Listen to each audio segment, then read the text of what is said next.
여러분은 자식을 빼앗길 뻔한 적이 있으신가요? 아니, 그런 상상이라도 해보신 적이 있으신가요? 아마 대부분은 상상조차 못하실 겁니다. 자식이라는 게 눈에 넣어도 안 아픈 존재라는데 그런 자식을 누군가 빼앗아 가려 한다는 건 있어서도 안 되고 있을 수도 없는 일이니까요. 그런데 몇 년 전 저는 실제로 제 아들을 빼앗길 뻔했습니다. 그것도 당연하다는 듯 뻔뻔하게 아들을 내놓으라 소리치던 사람들에게 말이죠. 억만금을 준다 해도 내어줄 수 없는 제 아들이었는데 말입니다. 그런 아들을 제가 어떻게 지켜냈는지 그 이야기를 여러분께 들려드리고 싶어 이렇게 사연을 보냅니다. 저는 20살 어린 나이에 첫 남편을 만나 일찍 결혼 생활을 시작했습니다. 어릴 적부터 아이들을 유독 좋아해서 동네 아이들은 다 제 손을 거쳐 자랐다 해도 과언이 아니었어요. 그래서인지 저에게 엄마가 되는 건 오랜 꿈이었습니다. 그런데 제 삶에는 자식 복이 없었던 건지 첫 남편과 함께한 20년이라는 긴 세월 동안 저는 3번이나 아이를 유산하고 말았습니다. 20년 결혼 생활에 자식이 하나도 없으니 그 생활이 순탄했을 리 없었죠. 첫 남편은 집안의 장남이었는데 그 시절 장남에게 자식이 없다는 건 시어머니가 절대 가만두지 않을 일이었습니다. 시어머니께 혼이라도 나는 날이면 애도 못 낳는 게 우리 집대를 끊어놨다는 소리를 들으며 사정없이 몰아세워졌고요. 유산으로 슬픔에 잠겨 홀로 누워있으면 어김없이 나타나셔서 있던 애도 내가 잡아먹어 놓고 어딜 누워있냐며 모질게 내치시곤 했습니다. 요즘 같으면 되받아쳤을지도 모르지만 그때는 그게 무슨 큰 죄라도 되는 줄 알았기에 입도 떼지 못하고 그 모진 말들을 다 삼켰습니다. 시간이 흘러 아이를 갖기 힘든 나이에 접어들자 시어머니는 저를 사람 취급도 하지 않으셨어요. 시어머니와 다를 바 없던 남편도 이제는 대놓고 외도를 저질렀습니다. 그런 남편을 원망하는 저에게 시어머니와 똑같이 애도 못 낳으면서 이 집안엔 왜 있냐는 막말도 서슴지 않았고요. 결국 사람 취급도 받지 못하던 그 모진 집에서 저는 도망치듯 나왔습니다. 이혼 후 저는 한동안 아무것도 하지 못했어요. 마흔에 자식도 없고 남편도 없고 심지어 돌아갈 친정도 없던 저에게는 살아야 할 이유조차 없었습니다. 그런데 삶의 끈이라는 게 제가 놓는다고 놓아지는 게 아니더군요. 그렇게 하루하루를 버티며 몇 년이 흘렀고 저는 두 번째 남편을 만나게 되었습니다. 두 번째 남편은 정말 자상한 사람이었습니다. 당시 제가 일하던 시장 반찬 가게에 자주 오시던 단골 손님이었죠. 험한 손님들 사이에서 늘 저를 존중해 주고 다정하게 대해주니 저도 자연스레 마음이 갔습니다.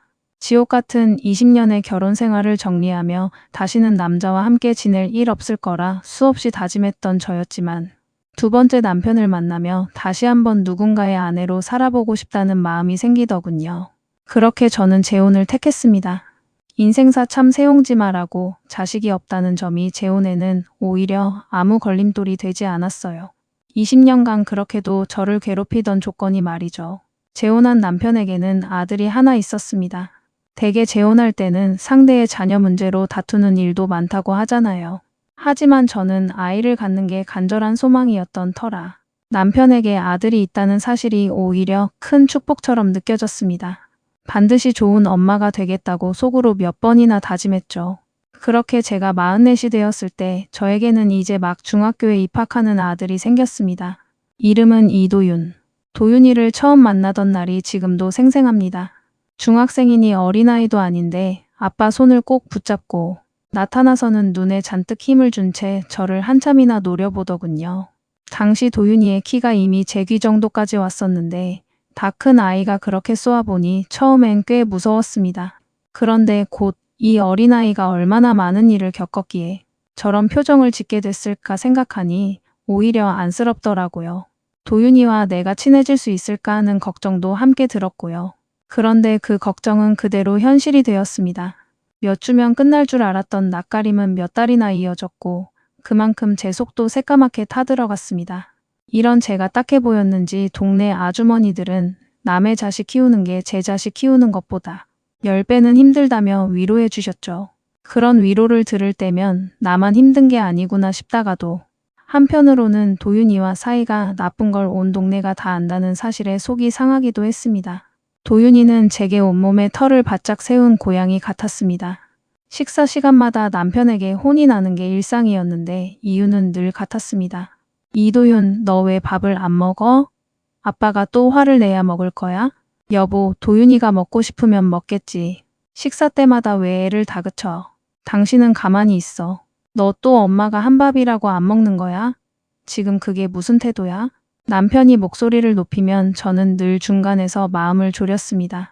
그날도 정성껏 차린 밥상이었지만 도윤이는 젓가락 한 번 대지 않았고 결국 남편의 언성이 높아졌습니다. 오늘 시장에서 재료가 좋길래 도윤이 주려고 서둘러 준비했는데 제 말이 끝나기도 전에 쾅 소리와 함께 도윤이가 상을 엎었습니다. 그리고 그날 처음으로 아빠에게 대들며 울음 섞인 목소리로 이렇게 외쳤습니다. 친엄마도 나 버렸잖아요. 10년 넘게 키운 엄마도 내가 자는 사이에 한마디 말도 없이 사라졌다고요. 친엄마도 그러는데 새엄마라고 다를 게 뭐예요? 이 사람이 해준 밥 뭘 넣었는지 내가 어떻게 알고 먹어요? 나만 없으면 아빠랑 이 사람이랑 잘 지낼 텐데 저 사람 눈엔 제가 눈엣가시 아니겠어요? 이 녀석이 지금 뭐라는 거야? 그게 매일 얼굴 보는 엄마한테 할 소리야? 너 버리고 간 건 친엄마야.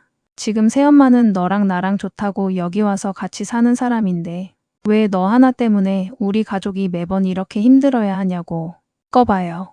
아빠도 지금 저더러 눈엣가시라잖아요. 나만 없으면 이 집이 잘 굴러갈 테니까 나가라는 거잖아요. 순간 화를 참지 못한 남편이 도윤이의 뺨을 향해 손을 올렸습니다. 저는 반사적으로 도윤이의 얼굴을 두 손으로 감쌌고 그 바람에 제 뒤통수가 대신 남편의 손을 맞았습니다. 짧은 비명을 삼키면서도 저는 도윤이의 얼굴을 놓지 않았어요. 여보, 왜 당신이 끼어들어?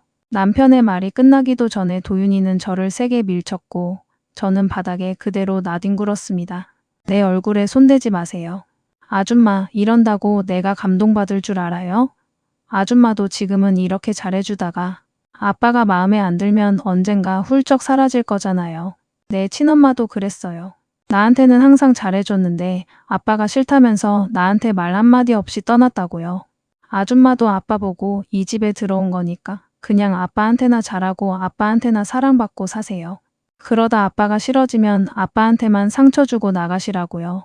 바닥에 쓰러진 저를 매섭게 쏘아보며 숨도 안 쉬고 쏟아내던 도윤이는 남편의 호통에도 아랑곳하지 않고 그대로 집을 나가버렸습니다. 몇 달 만에 마주친 도윤이의 눈빛은 그새 더 깊고 슬퍼져 있더군요. 그런데 저는 그날 도윤이의 절규에서 우리가 쉽게 가까워질 수 없는 이유를 알아챘습니다. 그저 저 혼자만의 짐작이었지만 도윤이는 제가 싫다기보다 저와 정을 나누는 일 자체를 두려워하는 것처럼 보였거든요. 내 친엄마도 나한테는 잘해줬는데 아빠가 싫다면서 말없이 떠났다는 그 한마디가 그날 밤 내내 제 머릿속을 떠나지 않았습니다. 솔직히 이 사건 말고도 도윤이는 제 인내심을 시험하듯 크고 작은 사고를 쳤습니다.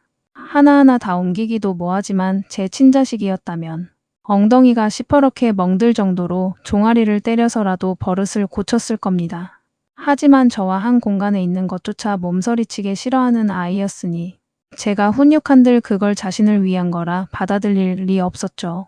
역시 새엄마니까 나한테 이렇게 함부로 하지. 친자식이었으면 이렇게 화내고 때렸겠어? 라는 소리를 들을 게 뻔했습니다. 그래서 저는 하루하루 더 엇나가는 도윤이를 보면서도 이러지도 저러지도 못한 채 시간을 흘려보냈습니다. 그러던 어느 날 결국 큰 사고가 터지고 말았어요. 집에서 빨래를 하던 중 학교에서 걸려온 전화 한 통을 받았는데 도윤이가 친구를 일방적으로 때려 크게 다치게 했다는 내용이었습니다. 저는 곧장 학교로 달려갔습니다. 아직 분이 안 풀렸는지 씩씩거리는 도윤이를 보고 있자니 눈앞이 아찔했습니다. 남편에게 듣기로는 시험 성적은 늘 상위권이라 착실한 아이라 했는데 이렇게 어른들에게 함부로 하고 폭력까지 쓰는 모습을 보니 제 탓인가 싶어 죄책감이 밀려오더군요. 어쩌라고요? 그냥 저 퇴학시켜주세요. 저 같은 놈이 학교는 다녀서 뭐해요. 여기 이놈도 그렇고 이놈 엄마도 그렇고 다들 저 같은 건 학교 다닐 필요 없다잖아요. 얼굴이 시퍼렇게 부은 친구와 그 어머니 앞에서 도윤이는 고래고래 소리를 지르고 있었습니다. 알고 보니 도윤이는 그동안 엄마한테 버려진 애라는 놀림을 받아왔다고 했습니다. 분한 마음에 주동자를 때렸던 게 이렇게 폭력 사건으로 번진 거였고요. 놀림받았을 도윤이를 생각하면 속이 뒤집혔지만 자신을 도와주려는 선생님의 어깨를 툭툭 밀치며 퇴학시켜 달라고 소리를 지르는 도윤이를 보니 이건 아니다 싶었습니다. 저는 그 순간 다짐했습니다. 점점 사람 같지 않게 변해가는 도윤이의 눈빛을 더는 두고 보지 않겠다고요. 야, 이도윤. 선생님한테 그게 무슨 말버릇이야. 그리고 어디서 선생님을 밀치고 있어.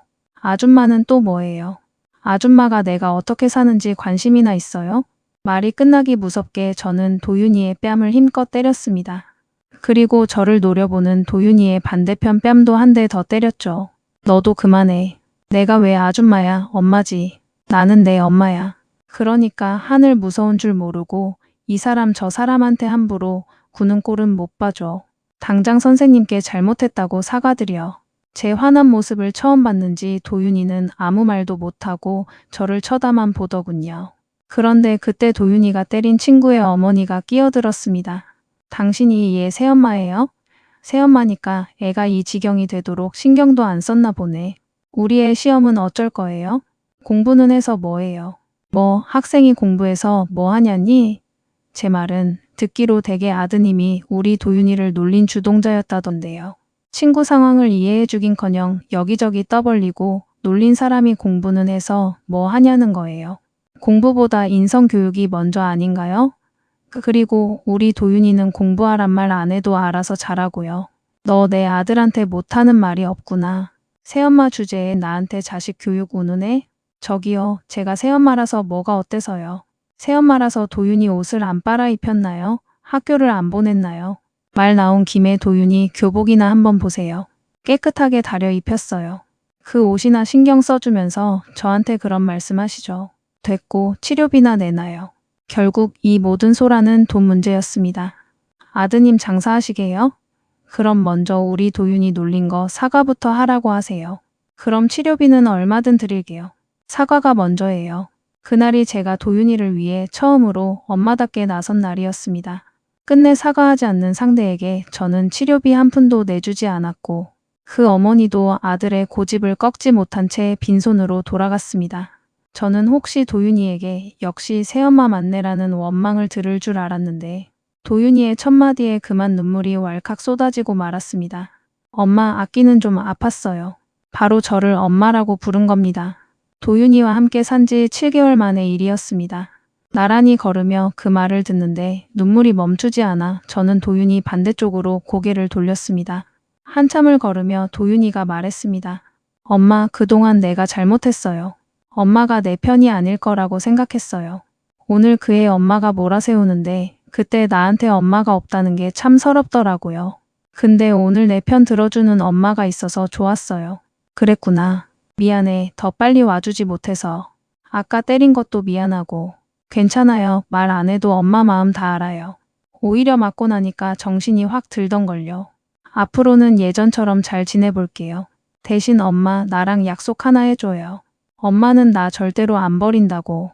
진심 어린 도윤이의 그 말에 저는 길 한복판에서 도윤이를 끌어안고 펑펑 울었습니다. 그렇게 남편과 저 아들 도윤이는 제가 재혼한 지 7개월 만에 진짜 가족이 될 수 있었습니다. 그 뒤로 제 삶은 여느 엄마와 다를 게 없었습니다. 도윤이는 아침마다 제가 차린 밥을 먹고 등교했고 제가 싸준 도시락으로 점심을 먹었습니다. 저녁에는 남편 도윤이 저 셋이 둥근 밥상에 둘러앉아 저녁을 먹었고요. 훗날 다 커서 도윤이가 이런 말을 한 적이 있습니다. 저를 처음 봤을 때 제가 따뜻한 사람이라는 걸 본능적으로 느꼈다고요. 그래서 오히려 마음을 여는 게 더 힘들었다고 하더군요. 저에게 많은 걸 의지하게 될까봐 겁이 났다면서요. 그 어린아이가 그렇게까지 스스로를 다잡으며 지냈다는 게 저는 마음이 무너지듯 아팠습니다. 어른들의 문제로 이 아이가 얼마나 많은 상처와 트라우마를 떠안았는지도 그제야 알 수 있었고요. 도대체 우리 도윤이가 무슨 잘못을 했다고 이런 상처를 겪어야 했을까요? 할 수만 있다면 도윤이의 아픈 기억을 제가 다 지워주고 싶었습니다. 그런 마음이 통했는지 도윤이도 조금씩 저에게 곁을 내주었고 우리는 함께 손을 꼭 잡고 장을 보러 다니는 친구 같은 모자 사이가 되었습니다. 그런데 그 행복도 잠시 몇 년 후 화물 배송을 하던 남편이 새벽 상하차 작업 중 사고로 갑자기 세상을 떠나고 말았습니다. 하늘로 가기 전 남편은 제게 이런 유언을 남겼습니다.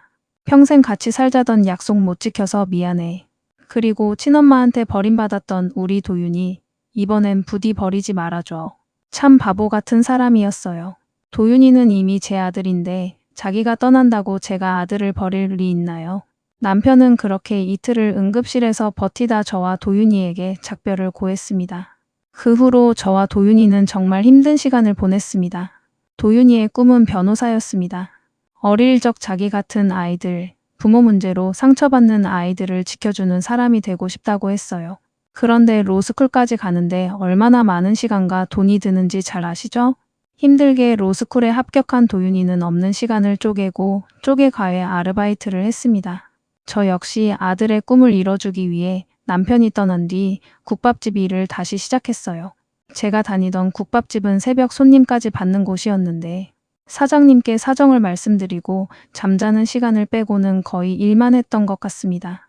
그렇게 10여 년이 훌쩍 넘는 시간이 흐르고 아들은 정식 변호사가 되었습니다. 그리고 자리를 잡았을 무렵 제게 결혼할 사람이라며 여자를 소개해 주더군요. 이름은 소율이었는데 얼굴이 어찌나 예쁜지 도윤이 옆에 서면 선남선녀가 따로 없었습니다. 어머니, 저희 왔어요. 그래, 도윤이 왔구나. 어머님, 안녕하세요. 한소율이라고 해요. 소율씨, 반가워요. 이런 좁은 집까지 와줘서 내가 다 고맙네요. 아유, 좁긴요. 도윤 오빠 집이라 그런지 저도 편하고 좋은걸요. 그렇게 말해주니 고맙고요. 뭘 좋아할지 몰라 평소 먹던 대로 갈비찜 좀 하려는데 괜찮아요? 도윤이가 말한 시간보다 일찍 와서 아직 준비가 다 안 됐네. 어머님, 저 갈비찜 완전 좋아해요. 저 오빠 방도 구경하고 싶어서 빨리 오자고 했어요. 제가 도와드릴 거 없을까요? 없어. 도윤이 방에서 좀 쉬고 있어요. 요즘 바빠서 데이트도 잘 못한다던데. 잠깐이라도 둘이 있으면 준비되면 부를게요. 처음 봤지만 싱글벙글 잘 웃고 뭐든 돕겠다는 소율이를 보며 저는 마음이 다 뿌듯했습니다.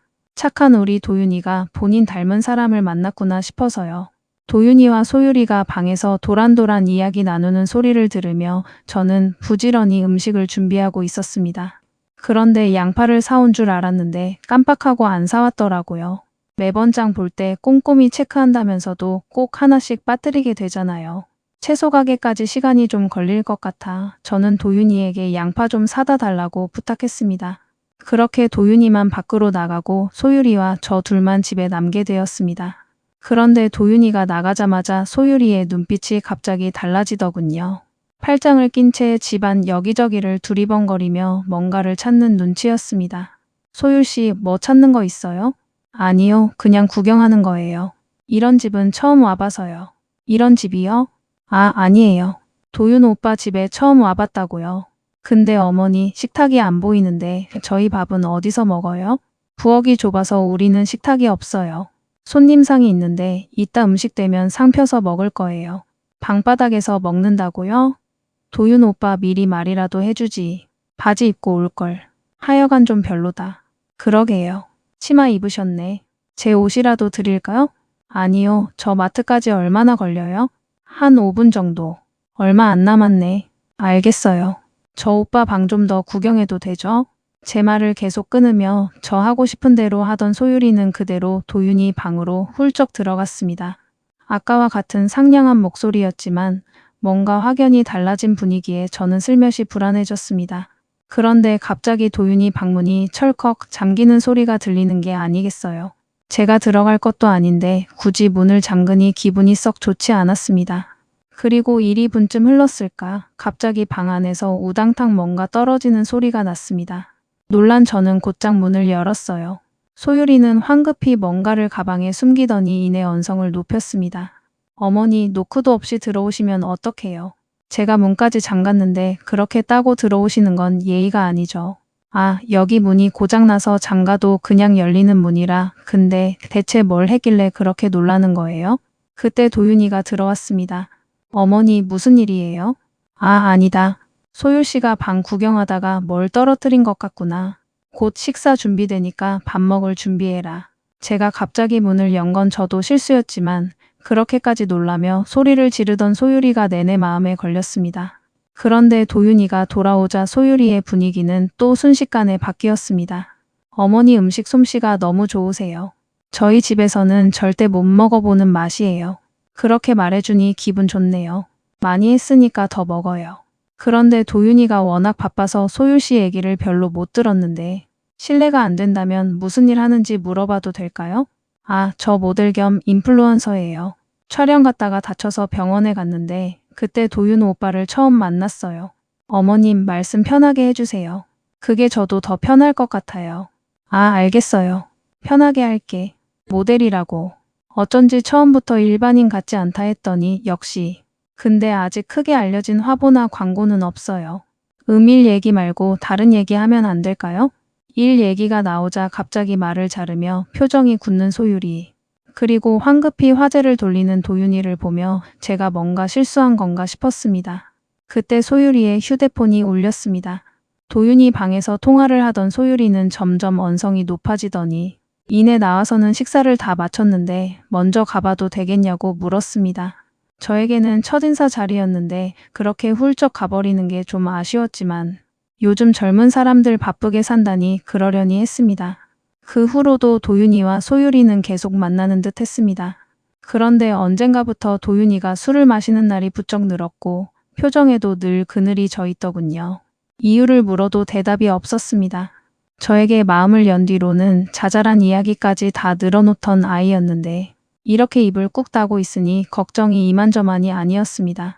혹시 소율이와 문제가 있나 싶었지만 소율이는 도윤이가 없는 날에도 종종 집에 놀러와 저와 한참 수다를 떨다 가곤 했기에 소율이와는 상관없는 일이라 생각했습니다. 그러던 어느 날 도윤이가 소율이네 집으로 결혼 승낙을 받으러 간다는 날이 왔습니다. 예비 장인 장모님을 뵈러 가는 날 아침 도윤이의 표정은 꼭 도살장에 끌려가는 사람 같았습니다. 그리고 아니나 다를까 그날 밤 도윤이는 잔뜩 취한 채로 들어왔고 며칠 뒤 집요하게 캐묻는 저에게 지쳤는지 소율이와 헤어졌다고 털어놓았습니다. 담담한 척했지만 마음고생이 심했는지 도윤이는 하루가 다르게 야위어 갔습니다. 30대 후반이 되어서야 처음 데려온 여자였는데 헤어졌다니 의아하긴 했지만 그것도 아들의 뜻이겠거니 하고 받아들였습니다. 그런데 소율이는 받아들이지 못한 눈치였어요. 도윤이가 없을 때 몰래 집에 찾아와서는 오빠 마음을 돌려달라고 사정하곤 했으니까요. 심지어 저한테 올 때마다 스카프 같은 선물을 챙겨오면서 말이죠. 그러던 중 제게 문자 한 통이 왔습니다. 안녕하세요. 소율이 엄마입니다. 직접 뵙고 드릴 말씀이 있는데 시간 내주셨으면 합니다. 전에 소율이가 자주 연락드리겠다며 제 번호를 알아간 적이 있었는데 아마 그때 번호를 어머니께 전한 모양이었습니다. 도윤이는 소율이와 정리했다고 했는데 이 자리에 나가야 하나 고민이 됐습니다. 그래도 아들이 왜 이렇게 힘들어하는지 이유라도 들어봐야겠다 싶어 저는 약속을 잡고 나갔습니다. 집 근처 큰 한정식 집으로 갔고 그곳에는 오정임이라는 이름으로 예약된 방이 있었습니다. 직원 안내를 받아 들어갔는데 그 안에 도윤이가 앉아있는 게 아니겠어요. 어머니가 여긴 어떻게? 대표님, 저희 어머니는 왜 여기 부르신 겁니까? 내가 그만큼 말씀드렸잖아요. 갑작스러운 상황에 저는 화를 내는 도윤이만 쳐다보며 아무 말도 못했습니다. 도윤이 맞은편에는 한 부부가 앉아 있었는데 도윤이가 대표님이라 불렀던 분이 소율이의 아버지였고 그 옆에는 제게 문자를 보낸 소율이 어머니가 있었습니다. 그리고 소율이와 소율이의 남동생도 함께였습니다. 마치 상견례 자리 같았습니다. 소율이 부모님은 어디 드라마에나 나올 법한 그야말로 부잣집 중년 부부의 모습이었습니다. 기죽기 싫어 저도 옷장에서 가장 좋은 옷을 골라 입고 나왔지만 그날따라 제가 참 초라해 보이더군요. 도윤 씨 어머님 되시죠? 안녕하십니까. 저는 소율이 아비 되는 한창희입니다. 아, 네. 안녕하세요. 그런데 이게 무슨 상황인지 여쭤봐도 될까요? 저는 소율이 어머님을 뵈러 나왔는데요. 어머니, 저는 분명 소율이랑 끝났다고 말씀드렸는데 여기 왜 나오셨어요? 저랑 당장 나가요. 화를 내며 제 손을 잡아 끄는 도윤이를 향해 소율이 아버지가 이렇게 말했습니다. 제가 돌려 말하는 걸 잘 못해서 바로 말씀드리겠습니다. 이도윤 변호사를 데릴 사위로 드리고 싶은데요. 이 변호사가 어머님 혼자 계시는 게 마음에 걸리는지 한 달 넘게 버티고 있네요. 제 뜻은 이런데 사부인 생각은 어떠십니까? 데릴 사위요? 당황한 저를 보며 도윤이가 더 큰 소리로 외쳤습니다. 저 그거 못합니다. 아니, 안 합니다. 제가 소율이를 사랑하고 결혼까지 생각한 건 맞지만 두 분이 내건 조건은 절대로 받아들일 수 없습니다. 그리고 이렇게 저 모르게 저희 어머니까지 부르신 건 저와 어머니에 대한 배려가 아니라고 생각합니다. 도윤아, 지금 대체 무슨 소리니? 결혼의 조건이 있었어? 어머니 모르셔도 돼요. 알 필요도 없고요. 도윤이가 어른들에게 이렇게 화를 내는 모습은 중학교 이후 처음이었습니다. 웬만해선 어른한테 목소리를 높이지 않는 아이인데 모든 상황이 당황스러웠습니다.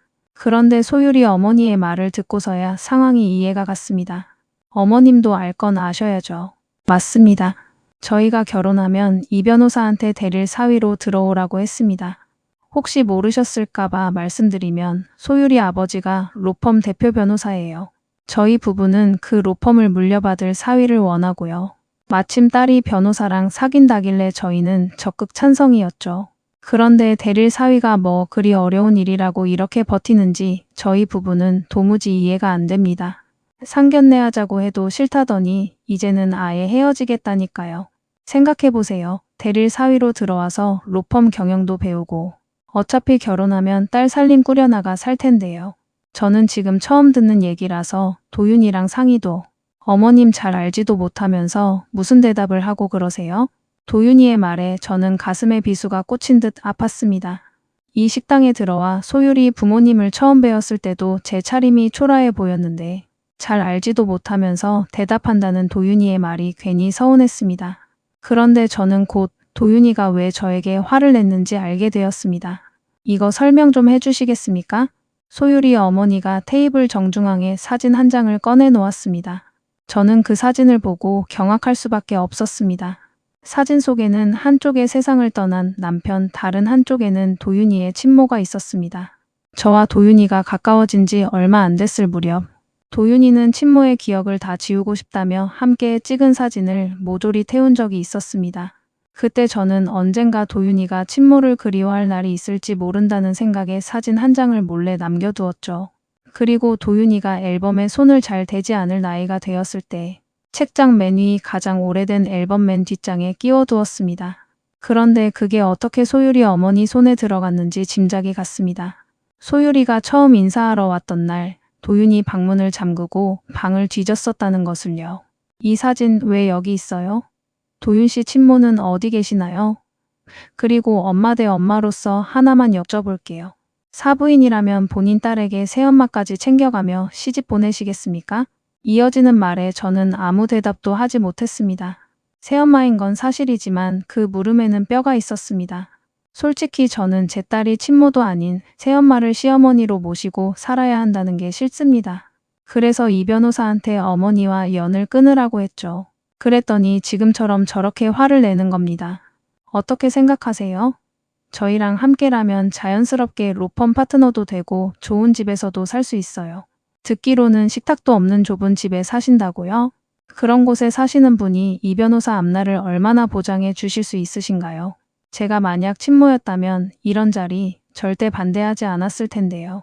혹시 도윤 씨가 변호사 아들 등에 업고 기대실 생각은 아니셨죠? 진짜 아들로 생각하신다면 얼른 설득해서 결혼시키고 아들 앞날을 위해 연을 끊어주세요. 그래야 이 변호사도 마음 편히 저희 집에 들어와 살지 않겠어요? 정말 기가 막히고 코가 막히는 상황이었습니다. 제가 새엄마인 건 맞지만 저는 도윤이를 마음으로 낳고 눈물로 키웠습니다. 친아들과 다름없이 20여 년을 키웠는데 이런 대접이라니요. 기가 차서 따지려는 순간 도윤이가 먼저 나섰습니다. 제 어머니 모욕하는 말씀은 그만하세요. 다른 사람들은 새엄마라고 해도 저한테는 친엄마입니다. 도망간 친모보다 훨씬 지극정성으로 대해주셨고 두 분이 원하시는 이 변호사도 다 저희 어머니 덕분에 된 거고요. 그런데도 어머니랑 연을 끊으라니 그것도 결혼의 조건으로요? 저는 절대 그럴 일 없습니다. 그리고 이미 그 조건은 못 받아들인다고 몇 번이나 말씀드렸는데 왜 이렇게 끈질기게 이러시는 겁니까? 소율이랑 처음 만날 때부터 무조건 안 된다며 제가 일하는 곳에 사람까지 붙여 감시하셨잖아요. 제가 몰랐을 것 같으세요?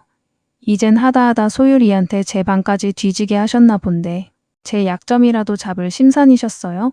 그렇게 찾아내신 게 저희 어머니가 친모가 아니라는 거고요. 제발 그만하세요. 스토커도 아니고 이게 무슨 짓입니까? 오빠는 왜 우리 엄마한테 소리를 질러? 솔직히 우리 집 정도면 오빠한테는 경사 아니야? 적당히 좀 튕겨. 나도 곧 유명해질 텐데. 로펌 등에 없겠다. 예쁜 아내 없겠다. 오빠한테 뭐가 부족한 결혼이라고 이렇게 튕겨. 그리고 나도 엄마 말에 동의해. 내가 왜 새엄마를 시어머니로 모셔야 돼? 그렇게 냄새나는 집에서. 오빠 그냥 어머니랑 연 끊고 우리 집에 들어와 살자니까. 그래, 이 변호사. 그리고 나는 미리 말해두는데 친자식도 아닌 이 변호사. 결혼식에 새엄마가 혼주석에 앉아있는 꼴은 절대 못 봐요. 그렇게 알아요. 새엄마님, 제 말 들으셨죠? 혼주석엔 절대 못 앉으세요.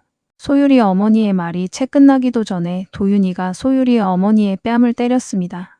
갑작스러운 상황에 소율이 아버지가 벌떡 일어났고 소율이는 제 어머니를 감쌌습니다. 결혼 안 한다는데 무슨 결혼식이고 무슨 혼주석이에요. 다들 정신 차리세요. 그리고 야, 한소율, 너 입 안 다물어? 너 나랑 왜 결혼하고 싶은 건데? 너 딴 남자 있잖아. 그것도 내가 모를 줄 알았어? 너 로펌 사위 아니면 안 된다는 부모님 뜻 따라 나랑 결혼만 하려고 했던 거 아니야? 나는 너한테 정말 진심이었는데 넌 아니었더라.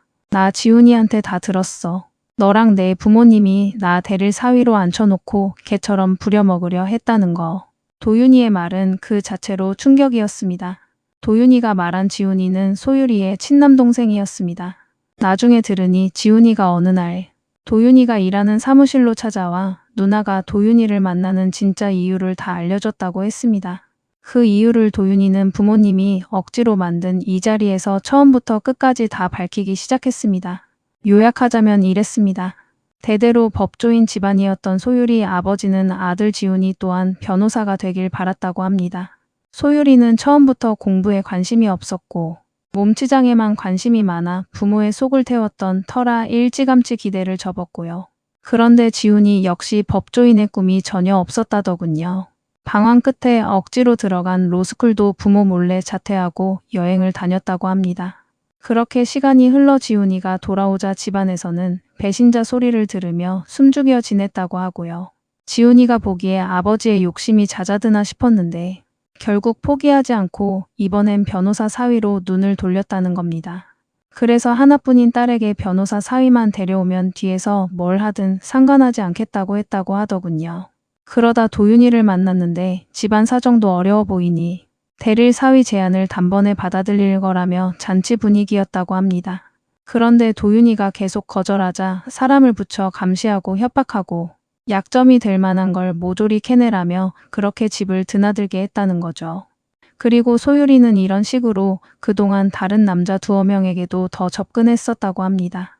더 충격적인 건 아버지가 말한 상관하지 않겠다에는 소율이의 사생활까지 포함되어 있었다는 것이었습니다. 평소 문란했던 소율이는 그 틈을 놓치지 않고 도윤이와 다른 남자를 동시에 만나고 있었던 겁니다. 그런 가족들에게 질려버린 지훈이가 아무것도 모르던 도윤이를 찾아가 모든 걸 알려준 것이었고요. 이게 다 변호사 사위를 얻으려는 소율이 부모님의 계략이었다니 온몸에 소름이 끼쳤습니다. 이런 이야기를 다 듣고 나니 저도 더 이상 참고 있을 수 없었습니다. 뭐라고요? 이 사랑도 아닌 것들이 내 자식을 뺏어가려 했다는 거예요? 그게 당신들 집착인 거 알아요? 멀쩡히 잘 지내던 내 아들을 왜 끌어내서 이 시궁창에 빠뜨려요? 그리고 소율 씨 처음 볼 때부터 말 자꾸 끊어먹고 분위기 묘하게 왔다 갔다 하는 게 계속 걸렸는데 내 아들한테 의도적으로 접근한 것도 모자라 다른 남자까지 만나고 다녔다고? 짝! 저는 도윤이가 소율이 어머니의 뺨을 때린 것으로도 분이 풀리지 않아 이번엔 제가 소율이의 뺨을 때렸습니다. 그러자 소율이가 버럭 소리를 질렀습니다. 아줌마, 나 모델이에요. 모델은 얼굴이 생명인 거 몰라요? 아, 진짜 아줌마 내 얼굴 어떡할 거야. 빨갛게 부었잖아요. 야, 이 망할 거사. 뭐 모델? 화보 한 장 없는 모델도 있냐. 말만 모델하지. 모델이면 몸가짐부터 단정히 해야지. 이 남자 저 남자 만나고 다닌 게 무슨 모델이야. 내 아들 아까운 시간은 네가 어떻게 보상할 건데. 그리고 당신들은 어떻게 보상할 거예요? 저는 그렇게 소율이와 소율이 어머니의 머리채를 한 손에 하나씩 쥐고 흔들었습니다. 소율이 아버지는 처음엔 저를 말리는 척하더니 이내 체념한 듯 자리를 떠나려 하시더군요. 그걸 그냥 보낼 수는 없었죠. 제 아들을 건드렸는데요. 저는 복도까지 쫓아가 소율이 아버지의 머리채를 잡고 흔들었는데 어라, 가발이 쑥 벗겨지는 게 아니겠어요. 저는 벗겨진 가발을 그대로 식당 홀 손님들이 식사 중이던 테이블 한가운데로 던져버렸습니다. 당황한 소율이 아버지가 허둥지둥 달려가 가발을 챙기고는 도망치듯 나가는데 그 모습이 얼마나 우습던지요. 그 뒤로 소율이와 어머니도 머리가 헝클어진 채 뒤쫓아 나가는 걸 보며 도윤이가 그동안 겪은 마음고생에 비하면 아무것도 아니지만 그래도 꽤 통쾌했습니다. 하늘 무서운 줄 모르고 설쳐대던 사람들이 그런 창피를 어디서 또 당하겠어요. 그날 저녁 저는 오랜만에 도윤이와 둘이 밥상 앞에 앉아 진지한 이야기를 나눴습니다.